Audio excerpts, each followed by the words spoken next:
Hello everyone, welcome back to my channel Mastering Education today। आज हम MEG 18 के पूरे सिलेबस को एकदम सिंपल और क्लियर लैंग्वेज में रिवाइज करने वाले हैं ताकि कल के एग्जाम में आप कॉन्फिडेंटली अपने आंसर लिख लो। देखो, आज मैं आपको वीडियो में हर चीज़ जितने भी इम्पोर्टेंट टॉपिक्स हैं MEG 18 के जिनके 90% चांसेस हैं कि वो कल एग्जाम में आ सकते हैं, उनका एक क्विक रिवीजन देने वाली हूँ। ये वीडियो ज़्यादा लंबा नहीं होएगा, 15-20 मिनट का वीडियो होगा, लेकिन आप इस वीडियो को ध्यान से देखना और मैं जो भी कीवर्ड्स बोलूँ उनको ध्यान से याद रखना ताकि कल के एग्जाम में आप लोग वो कीवर्ड्स लिख पाओ और आपका आंसर बेटर हो सके। तो चलिए बिना किसी टाइम वेस्ट करे रिवाइज करना स्टार्ट करते हैं।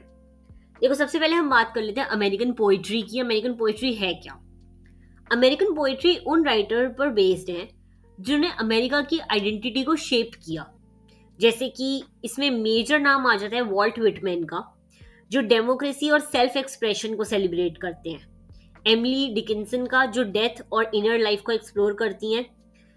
रॉबर्ट फ्रोस्ट, जो नेचर के थ्रू ह्यूमन स्ट्रगल दिखाते हैं। और हमारे ड्रामेटिस्ट आर्थर मिलर।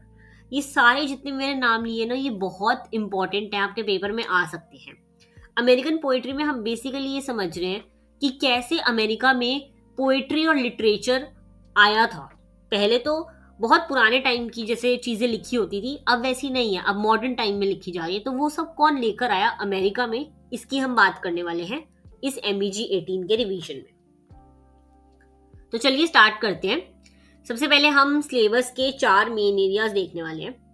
पहला है अमेरिकन पोएट्री। यहाँ पे मैंने दिखा रखा है कि सिलेबस में मेन क्या चीज़ें थी जो आप लोगों ने पढ़ी हैं अभी तक, तो हम उन पे डिस्कशन कर लेते हैं। सबसे पहले है अमेरिकन पोएट्री। यहाँ हम देखते हैं कि अमेरिका की पोएट्री कैसे इवॉल्व हुई, कैसे विटमैन ने फ्री वर्ड्स का इंट्रोडक्शन किया और डिकिंसन ने कॉम्पैक्ट सिंबॉलिक पोएट्री लिखी। ये सब हमने अमेरिकन पोएट्री में पढ़ा है, ठीक है। जितना भी आप लोगों ने अभी तक पढ़ा होगा, आप लोगों ने वॉल्ट विटमैन का नाम ये सब बहुत सुने होंगे, ठीक है। उसके बाद दूसरा आ जाता है मॉडर्न अमेरिकन ड्रामा। ये पार्ट बताता है कि थिएटर सिर्फ एंटरटेनमेंट नहीं, एक मीडियम बन गया जिसमें सोसाइटी की प्रॉब्लम्स, साइकोलॉजिकल कन्फ्लिक्ट्स और ह्यूमन रिलेशनशिप को हाईलाइट किया गया। ये सब हमने पढ़ी है चीजें। पोएट्री में तुम्हें सिंपल दिखाया गया कि कैसे मॉडर्न पोएट्री आ गई, फ्री वर्ड्स आ गया। अमेरिकन ड्रामा में तुमने देखा कि थिएटर्स कैसे चेंज हुए, ठीक है। थिएटर्स में जितने भी ड्रामा होते थे उसमें अब नया पर्सपेक्टिव आ गया, सोसाइटी की प्रॉब्लम्स इंट्रोड्यूस करना स्टार्ट कर दिया उन्होंने, ठीक है। लिटरेरी थीम्स के बारे में हम बात करने वाले हैं। काफी थीम्स के बारे में हमने पढ़ा हुआ है पहले भी। Individualism, American dream, dream versus reality, ये सारी थीम्स की हम बात करने वाले हैं। और चौथा आ जाता है social and psychological context. Writer सिर्फ अपनी कहानी नहीं बताते बल्कि सोसाइटी, कल्चर और ह्यूमन साइकोलॉजी को रिफ्लेक्ट करते हैं। ये सारी चीजें तुमने अभी तक सिलेबस में पढ़ी होंगी जितने ने भी प्रिपेयर करा, ठीक है। अब हम ऐसे टॉपिक्स देखने वाले हैं जो कल के पेपर में बहुत ज्यादा आ सकते हैं। ये जितने भी हाई फ्रीक्वेंसी एग्जाम टॉपिक्स यहाँ पे लिखे हुए हैं, ये कल पेपर में आ सकते हैं। तो प्लीज इन सब टॉपिक्स को अच्छे से पढ़ के जाना। तुमने अभी तक भी ये चीजें पढ़ी होंगी, मैं आगे जाकर स्लाइड्स में ये चीजें तुम्हें एक तरह डिस्क्राइब कर दूंगी, एक्सप्लेन कर दूंगी डिटेल्स में। तो चलो स्टार्ट करते हैं। सबसे पहले हमारे वॉल्ट विटमैन से। बहुत इंपॉर्टेंट पोइट है ये, हमारे सबसे इंपॉर्टेंट पोइट यही आ जाते हैं। देखो, ये फोटो याद रखना कि वॉल्ट विटमैन ऐसा दिखता है तो तुम्हें शायद ज्यादा याद रहे, ठीक है। अब बात करते हैं वॉल्ट विटमैन की, जिनको father of American free words भी कहा जाता है। Father of American free words, यहाँ पे मैंने सब कुछ दे रखा है, मैं इसे सिर्फ एक्सप्लेन कर रही हूँ सिंपल लैंग्वेज में। इन्हें father of American free words कहा जाता है। विटमैन ने ना बेसिकली डेमोक्रेसी पर, इक्वालिटी पर और ह्यूमन सेल्फ को सेलिब्रेट करते हुए इस सब पे पोएट्री लिखी है, ठीक है। तो बहुत ज्यादा आप कह सकते हो कि सोशल और पॉलिटिकल चीजों पे वॉल्ट विटमैन ने काफी चीजें लिखी हैं। इनके मेजर वर्क में ना सॉन्ग ऑफ माई सेल्फ, जो लीव्स ऑफ ग्रास कलेक्शन का हिस्सा है, उससे बहुत ज्यादा क्वेश्चन आते हैं। इनका मेजर वर्क भी वही है। नाम देख लो, तुम्हें नाम याद रहना चाहिए, song of my self from leaves of grass, ठीक है। ये सब तुम्हें याद रहना चाहिए क्योंकि पेपर में यही आएगा बेसिकली। अब हम देखने वाले हैं विटमैन के कुछ इंपॉर्टेंट थीम्स और आइडियाज। जब भी तुम्हें वॉल्ट विटमैन की कोई भी पोएट्री आती है या कोई भी क्वेश्चन आएगा तो तुम्हें ये थीम्स वगैरह मेंशन करने हैं ताकि एग्जामिनर को पता लग सके कि हाँ तुमने इसकी पोइट्री के बारे में ध्यान दिया है, इसको पढ़ा है, और यही जो थीम्स यहाँ पे दे रखे हैं तुम्हें यही चीजें एक्सप्लेन करके आनी है वहां पे डिटेल्स में। तो अगर हम थीम्स पे ध्यान दें तो पहला आ जाता है इंडिविजुअलिज्म। विटमैन ने ना क्या बोला था कि हर इंसान के लिए उसका सेल्फ बहुत इंपॉर्टेंट होता है, ठीक है। तो उनकी पोइट्री में एक ही मैसेज दिया जाता है कि सेलिब्रेट हु यू आर, अपने पे ध्यान दो, अपने आप को सेलिब्रेट करो, अपनी इंडिविजुअल की आइडेंटिटी रखो। ये उनका पहला थीम आ गया। फिर बात करते हैं वो इक्वालिटी पर। उनकी पोइट्री में हर इंडिविजुअल बराबर है, चाहे कास्ट, क्लास, रेस कुछ भी हो, सब एक ह्यूमन रेस का पार्ट है। तो वो इक्वालिटी को बहुत ज्यादा प्रायोरिटी देते थे, इक्वालिटी को बहुत ऊपर रखते थे, ठीक है। उन्होंने बॉडी एंड सोल की बहुत ज्यादा बात करी है। बॉडी को स्पिरिचुअल एक्सपीरियंस का हिस्सा मानते हैं, बॉडी सिंफुल नहीं बल्कि डिवाइन होती है, ये चीजें उन्होंने कही हैं। यही चीजें तुम्हें कल के आंसर में लिख कर आनी है कि बॉडी हमारे एक स्पिरिचुअल लाइफ का हिस्सा है, सब कुछ बॉडी नहीं है, ठीक है। फिर उन्होंने नेचर की बहुत ज्यादा बात करी है कि नेचर विटमैन के लिए एक टीचर है और एक स्पिरिचुअल स्पेस भी है। नेचर से हम बहुत चीजें सीखते भी हैं और नेचर हमारे अंदर मेडिटेशन वगैरह करने के लिए हमें हेल्प करता है। फ्रीडम पर उन्होंने बात करी है। पॉलिटिकल फ्रीडम के साथ साथ स्पिरिचुअल और पर्सनल फ्रीडम भी उनकी पोइट्री का कोर एलिमेंट है। ये सारे थीम्स जो हैं तुम्हें वॉल्ट विटमैन में मेंशन करने हैं अगर क्वेश्चन आता है तो। अब उनका पोएटिक स्टाइल अगर हम देखें तो फ्री वर्ड्स था, कि कोई राइमिंग स्कीम नहीं होती उनके पोइट्री स्टाइल में। लॉन्ग फ्लोइंग लाइंस होती हैं, नेचुरल स्पीच की तरह लगेगी तुम्हें ये, ठीक है। कैटालॉगिंग टेक्निक यानी कि लॉन्ग लिस्ट होती है, पोएम बहुत छोटी नहीं होती, लंबी होती है। और नेचुरल रिदम होता है पोएम का, ठीक है। अब देखो जब भी वॉल्ट विटमैन का क्वेश्चन आएगा तो कुछ कीवर्ड्स हैं, वो आंसर में लिखाना तो तुम्हारा आंसर बहुत अच्छा बन जाएगा। डेमोक्रेसी, सेल्फ, नेचर, यूनिटी और फ्रीडम, ये मैंने यहाँ पे दे रखे हैं, ये सब याद रखना, ठीक है। ये तुम्हें लिख कर आने हैं कल के आंसर में अगर तुम्हें कोई भी वॉल्ट विटमैन पे क्वेश्चन आता है तो। चलो अब नेक्स्ट देखते हैं। नेक्स्ट आ जाता है एमिली डिकिंसन। ये भी बहुत इजी है। एमिली डिकिंसन विटमैन से बिल्कुल ऑपोजिट है, ये याद रखना। अगर उसने सेल्फ की बात करी है तो इसने सेल्फ की बात बिल्कुल नहीं करी, ठीक है। जहां विटमैन आउटवर्ड वर्ल्ड सेलिब्रेट करते हैं, डिकिंसन इनवर्ड माइंड को एक्सप्लोर करती है, ठीक है। वो कहते हैं कि सेल्फ अपना सेलिब्रेट करो, डिकिंसन ऐसी नहीं है। उसने नहीं कहा कि अपना सेल्फ अपने ऊपर ध्यान दो, उसने बोला कि अपने अंदर झांक के देखो, ठीक है। एक तो इनका स्टाइल बहुत यूनिक है, यहाँ पे लिखा हुआ है मैंने, इनका डिस्टिंक्टिव पोएटिक स्टाइल है। शॉर्ट कॉम्पैक्ट पोएम, डैशेस का बहुत ज्यादा यूज करते हैं, कैपिटल लेटर्स और सिंबॉलिक लैंग्वेज। अगर तुम्हें कोई भी आरटीसी आती है और उसमें ये सब है, शॉर्ट है वो आरटीसी, कॉम्पैक्ट है, उसमें बहुत सारे डैशेस यूज हो रहे हैं, कैपिटल लेटर से वर्ड स्टार्ट हो रहे हैं और सिंबॉलिक लैंग्वेज यूज करी गई है, तो वो डिकिंसन की पोएम है, ठीक है। इससे ना हम रीडर्स को डीपर मीनिंग एक्सप्लोर करने की अपॉर्चुनिटी देते हैं। जब डैशेस से वर्ड जुड़ेंगे तो हम उनसे बहुत सारे मतलब निकाल सकते हैं, इसलिए वो लोगों का डिकिंसन का जो पोएटिक स्टाइल है वो ऐसा है, ठीक है। इनके मेन थीम्स में हम देखते हैं कि क्या क्या आता है। जब भी कोई क्वेश्चन आए थीम पर तो तुम्हें ये सब लिख के आना है। इनकी मेन थीम्स है, पहली बात तो डेथ एंड इमोर्टैलिटी। वो डेथ को ना एक जर्नी की तरह दिखाती है, स्केरी नहीं बल्कि थॉट प्रोवोकिंग, यानी कि death is not the ultimate and, तो उससे डरने की जरूरत नहीं है, ये बताती है डिकिंसन अपनी पोएम्स के थ्रू। फियर एंड लोनलीनेस पर उन्होंने बहुत बात करी है। उनकी पोइट्री उनको पर्सनल आइसोलेशन को रिफ्लेक्ट करती है कि कैसे वो अकेली रही हैं अपनी लाइफ में, तो वो चीजें बहुत रिफ्लेक्ट होती है उनकी पोएम में। होप एमर्जिंग फ्रॉम डार्कनेस, इसके बारे में भी उन्होंने बहुत बात करी है। उनकी फेमस मेटाफर एक लाइन है उनकी, hope is the thing with feathers. ये लाइन अगर कल एग्जाम में लिखा होगा तो बहुत अच्छा रहेगा। ये लाइन है, hope is the thing with feathers. इसका मतलब होप एक बर्ड की तरह है जो टफ टाइम्स में भी सरवाइव करता है, ठीक है। ये सारी थीम्स उनकी हैं। नेचुरल सिंबल उन्होंने करा है, यानी कि नेचर बहुत ज्यादा तुम्हें डीपर मीनिंग सिखाता है। इनर वर्ल्ड पे उन्होंने बात करी है कि ज्यादातर माइंड की कॉम्प्लेक्सिटीज, इमोशंस, कॉन्शियसनेस, इस सब पर।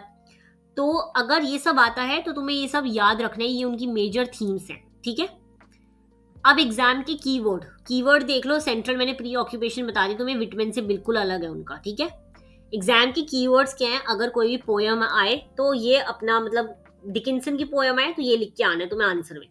Death, soul, symbolism, psychological depth, immortality, inner world, ये सारे जो हैं ये बहुत इंपॉर्टेंट कीवर्ड्स हैं, तुम्हें डिकिंसन के आंसर में ये मेंशन करने हैं। ठीक है, चलो अब नेक्स्ट देखते हैं। रॉबर्ट फ्रोस्ट फेवरेट पोइट है एग्जामिनर का, तो ये आने के चांसेस सबसे ज्यादा है। ठीक है, देखो रॉबर्ट फ्रोस्ट एक नेचर पोइट है, उसके साथ साथ वो ह्यूमन स्ट्रगल के भी पोइट है।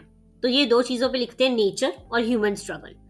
उन्होंने रूरल न्यू इंग्लैंड की सिंपल लाइफ के थ्रू फिलोसफिकल क्वेश्चन रेज करे थे काफी सारे। नेचर फ्रॉस्ट की पोएम्स में ना एक तरह टीचर होता है कि अगर हम एग्जाम्पल देखें तो नेचर हमें पेशेंस और एक्सेप्टेंस सिखाता है। जैसे एक ट्री ग्रो होने में बहुत टाइम लगता है, तो इसी को वो रिलेट करके हमें बताते हैं कि कैसे हमें लाइफ में पेशेंस रखना चाहिए। ठीक है, उन्होंने नेचर को एज अ मॉरल गाइड भी दिखाया है।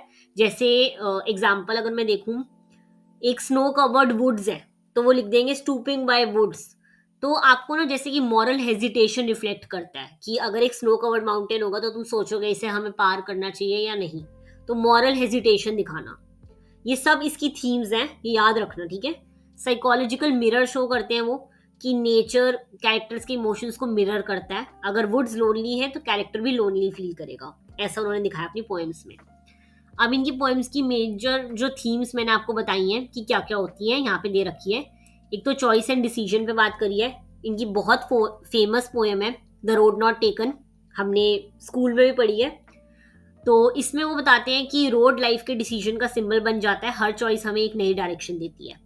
लोनलीनेस पर उन्होंने बात करी है बहुत ज़्यादा कि मॉडर्न आइसोलेशन की पोइट्री में बहुत दिखता है कि आज के टाइम पे लोग अकेले होते जा रहे हैं। मॉरल कॉन्फ्लिक्ट पे उन्होंने बात करी है, कैरेक्टर्स अक्सर एथिकल डिलेमा फेस करते हैं कि हमें कौन सा डिसीजन लेना चाहिए कौन सा नहीं, तो ये सब पे उन्होंने बात करी है।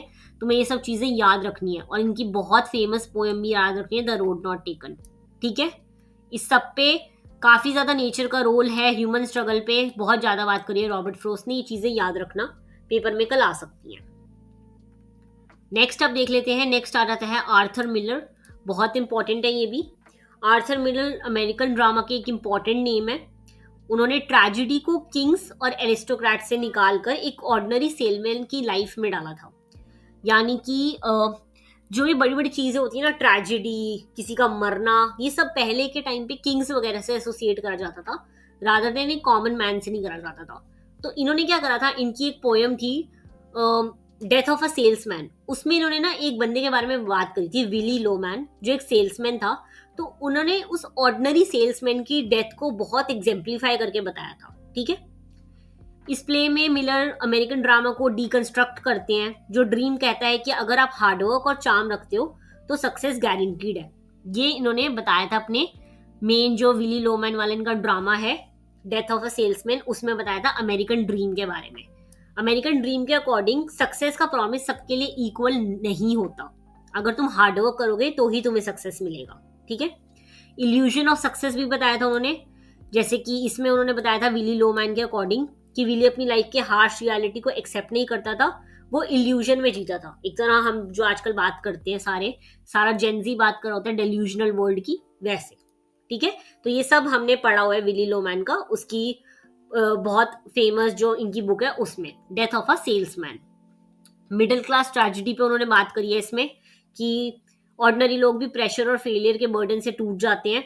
आइडेंटिटी क्राइसिस की बात करी है उन्होंने कि जब एक्सटर्नल वर्ल्ड आपको वैल्यू नहीं देता तो आपका आइडेंटिटी जो है कोलैप्स हो जाता है। ये सब बातें उन्होंने अपनी बहुत famous drama that is death of a salesman में विली लोमैन के लिए करी है। ठीक है, अब मैं बता दूं, अगर इसमें क्वेश्चन आता है इस पे बेस, तो कीवर्ड्स क्या होंगे। एक तो अमेरिकन ड्रीम अगर आया तो समझ लेना कि आर्थर मिलर की बात हो रही है। उसके बाद capitalism, failure, middle class tragedy, Willy Loman, common man, ये सब आर्थर मिलर के कीवर्ड्स हैं। ठीक है, अब हम नेक्स्ट देख लेते हैं। नेक्स्ट आ जाती है टेनेसी विलियम्स, ये भी काफी ज्यादा इंपॉर्टेंट है, इनका देखते हैं। इन्होंने ना बेसिकली एक प्ले है इनका बहुत famous, A Streetcar Named Desire, ये इनके प्ले का नाम है, A Streetcar Named Desire, यहाँ पे दे रखा है। सबसे ज्यादा मास्टरपीस कहा जाता है इनके इस प्ले को। ये क्या एक्सप्लोर करता है, ये एक्सप्लोर करता है अमेरिका की टेंशन्स। एक बहुत ही इमोशनल और साइकोलॉजिकल बैटलफील्ड है इसमें। इसमें मेन कॉन्फ्लिक्ट है जो इनकी मेन इंसान है डुबॉय, और स्टैनली के बीच एक कॉन्फ्लिक्ट है। जो डुबॉय होती है वो काफी इल्यूजनल होती है, सेंसिटिविटी और एलिगेंस का सिंबल दिखाती है, और स्टैनली जो है वो ब्रूट रियलिटी और अग्रेसिव मैस्कुलिनिटी का सिंबल। तो इन्होंने जो इनका ये प्ले है इसमें इसी के बारे में बात करी है। ठीक है, इनके जो थीम्स हैं वो काफी ज्यादा बहुत अलग थीम्स हैं इनके, जितने भी हमने पोइट्स पढ़े उनसे। एक तो डिजायर और सेक्सुअलिटी की इन्होंने बहुत बात करी है, कि डिजायर एक फोर्स है जो कैरेक्टर्स को ड्राइव भी करता है और डिस्ट्रॉय भी करता है। ठीक है, इन्होंने इल्यूजन वर्सेस रियलिटी की बहुत बात करी है, कि जो इनकी डुबॉय थी वो अपनी इल्यूजन में सर्वाइव करने की कोशिश करती है पर रियलिटी उसको तोड़ देती है। वायलेंस और पावर की इन्होंने बहुत बात करी है, कि स्टैनली के डोमिनेशन न्यू अमेरिका की हार्श रियलिटी को रिप्रेजेंट करता है, क्योंकि वो एक मैस्कुलिन पर्सनैलिटी है तो मैस्कुलिन ईगो वगैरह रिप्रेजेंट करता है। इन्होंने मेंटल ब्रेकडाउन की बात करी है, कि डुबॉय की साइकोलॉजिकल कोलैप्स एक इंपॉर्टेंट ड्रामेटिक आर्क हो गया था इनके प्ले में पूरा। ठीक है, इनके जो भी मैं बता रही हूँ इनका सेंट्रल कॉन्फ्लिक्ट ये था कि civilize sensitivity versus brutal realism, यानी कि हम लोग इतने सेंसिटिव होते हैं लेकिन जो हमारी लाइफ में चल रहा होता है वो बिल्कुल अलग होता है। तो हमारे लिए एक ही बैटल फील्ड है, डेली लाइफ जो है बैटल फील्ड है, हमारे अंदर जो चल रहा है और हमारे बाहर जो हो रहा है उसका कोई भी मेल जोल नहीं होता। अब एग्जाम के कीवर्ड्स याद रखना, illusion, desire, psychological collapse, reality, violence, DuBois, Stanley, ये सारे कीवर्ड जो हैं ये तुम्हारे टेनेसी विलियम्स के हैं, ये याद रखना। और इनके प्ले का नाम भी याद रखना, A Streetcar Named Desire. चलो अब नेक्स्ट आ जाते हैं। नेक्स्ट है एडवर्ड एल्बी। इन्होंने अब्सोर्डिज्म एंड मैरिटल वॉरफेयर की बात करी है। इनका भी बहुत अलग आ जाता है जो प्ले का, मतलब इनकी थीम्स वगैरह जो हैं। इनका प्ले का नाम था Who's Afraid of Virginia Woolf, ये है इनके प्ले का नाम। याद रखना, प्ले के नाम मेंशन करके आओगे आंसर में तो एक्स्ट्रा मार्क्स मिलेंगे। एक्स्ट्रा मतलब ऑब्वियसली 20 मार्क के क्वेश्चन में 15 मिल जाए बहुत बड़ी बात होती है। ठीक है, ये ड्रामा जो है इनका Who's Afraid of Virginia Woolf, ये मॉडर्न मैरिज है और एक डार्क साइकोलॉजिकल पोर्ट्रेट है मॉडर्न मैरिज का। प्ले में दो कैरेक्टर्स होते हैं, जॉर्ज और मार्था। इनका एक रिलेशनशिप एक बैटलफील्ड बन जाता है जहां वर्बल अटैक्स, इंसल्ट्स, मैनिपुलेशन ये सब होता है। ये सब उन्होंने शो करा है अपने इस ड्रामा में जिसका नाम है Who's Afraid of Virginia Woolf. दो कैरेक्टर्स है जॉर्ज और मार्था, उनका रिलेशनशिप दिखाया गया है, उसमें मैरिज को एज अ बैटलफील्ड दिखाया गया है, पावर स्ट्रगल, इंसल्ट, मैनिपुलेशन ये सब दिखाया गया है। इनके जो कॉन्सेप्ट्स इस प्ले से रिलेटेड है, पहला आ जाता है marriage as a battlefield. Their home is a war zone with emotional violence. वहां पे मतलब ये दिखाया गया कि कैसे ये दोनों कैरेक्टर एक दूसरे से लड़ रहे होते हैं और एक दूसरे को इमोशनली वायलेट कर रहे होते हैं। ठीक है, पावर स्ट्रगल शो करा गया है, दोनों एक दूसरे पर कंट्रोल जमाने की कोशिश करते हैं। और इसमें ट्रूथ वर्सेस इल्यूजन पे बात करी गई है। उनका इमेजिनरी सन एक इल्यूजन है जिससे वो मैरिज सर्वाइव करने के लिए यूज करते हैं। जब इल्यूजन ब्रेक होता है उनकी एम्प्टी रियलिटी सामने आ जाती है। ठीक है, इमोशनल क्रूएलिटी पे बात करी है। वर्ड्स भी फिजिकल वायलेंस का ही पार्ट है और वो फिजिकल वायलेंस से ज्यादा हर्ट करते हैं। ये सब बात करी गई है Who's Afraid of Virginia Woolf वाले प्ले में बाय एडवर्ड एल्बी। अब इनके कोर आइडियाज यहाँ पे दे रखे कि कैसे आजकल के मॉडर्न रिलेशनशिप हॉलो होते हैं, कॉन्फ्लिक्ट काफी ज्यादा होता है उनमें, अनस्पोकन रिजेंटमेंट होता है। ठीक है, इनके कीवर्ड्स आ जाते हैं absurd drama, marriage conflict, illusion, emotional violence, truth और साइकोलॉजिकल वॉरफेयर। अब हम देख लेते हैं कुछ मेजर थीम्स जो MEG 18 के पेपर के लिए इंपॉर्टेंट है। इन पे क्वेश्चन आते ही आते हैं तो प्लीज ही याद रखना। ठीक है, अमेरिकन ड्रीम हमने पढ़ लिया अभी ऊपर। अमेरिकन ड्रीम बहुत इंपॉर्टेंट है, इसका मतलब वही है कि सक्सेस का प्रॉमिस कितना रियल है। लिटरेचर मोस्टली इसका डार्कर साइड दिखाता है, स्ट्रेस, फेलियर, डिसअपॉइंटमेंट, तो तुम्हें भी आंसर में यही सब मेंशन करना है। मॉडर्निज्म की अगर हम बात करें कि मॉडर्न वर्ल्ड बहुत फ्रेगमेंटेड है, लोग आइसोलेटेड हैं और एलियनेटेड हैं, साइकोलॉजिकल कंफ्यूजन है, ये सब दिखाना है आंसर में। इंडिविजुअलिज्म, वॉल्ट व्हिटमैन ने बात करी थी कि अमेरिका में इंडिविजुअलिटी स्ट्रॉन्ग वैल्यू है। राइटर शो करते हैं कि कैसे इंसान सोसाइटी के प्रेशर के बीच अपनी आइडेंटिटी बनाता है, ये सब।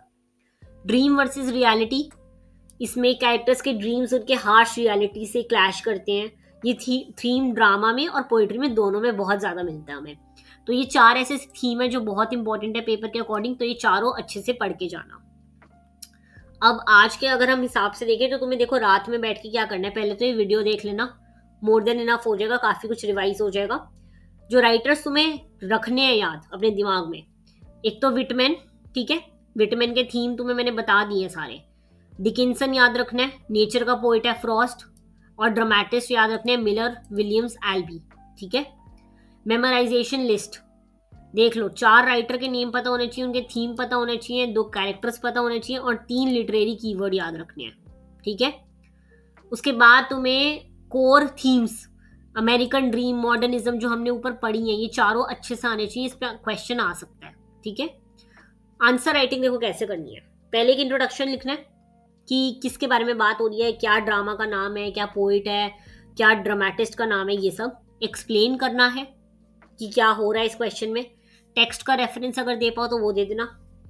सोशल रेलेवेंस दिखा सकते हो आज के टाइम से, और एक कंक्लूजन लिखना है। ठीक है। इसको तुम कॉमन क्वेश्चंस पे यही पैटर्न लगाओगे।